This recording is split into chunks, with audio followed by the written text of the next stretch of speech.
Yo, G Funky Boxing. If you're new to the channel, subscribe, hit the like button, hit the notification bell. Ray Vargas versus O'Shaquie Foster. O'Shaquie Foster gets a unanimous decision, becomes the super featherweight champion in the WBC.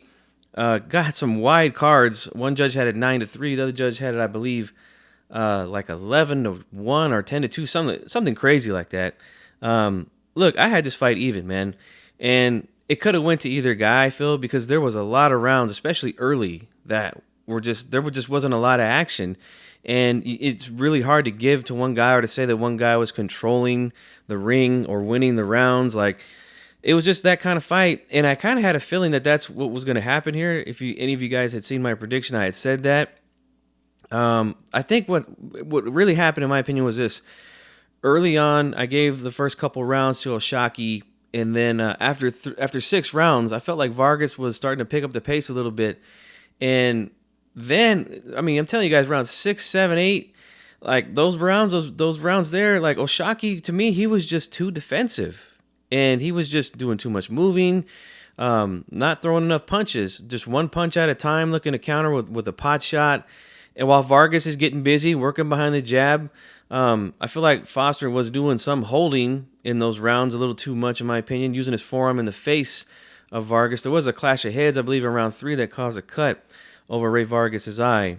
But look, Foster picked it up in the last 3 rounds, which I kind of had a feeling was going to come down to those 3 rounds. Again, I said that in my prediction that I think it's going to be one of those fights where it comes down to the last couple rounds and who's going to want it more.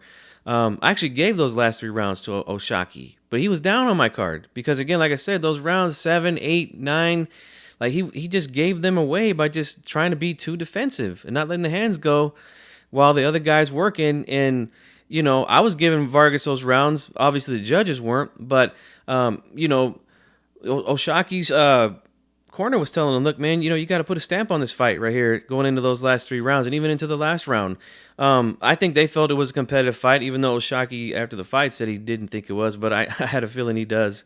You know, Vargas says that he felt it was a close fight. He says he's probably going to go back down to 126. Maybe the weight was too much for him.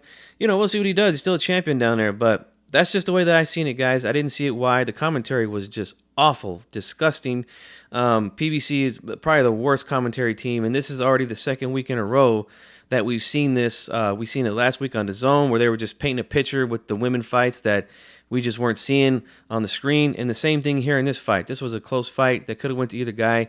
I'm not going to argue with anybody if they felt O'Shaquie won the fight or Vargas. Either guy could have won it, in my opinion. So that's what I seen, guys, and let me know what you guys think. This is G Funky Boxing. I'm out.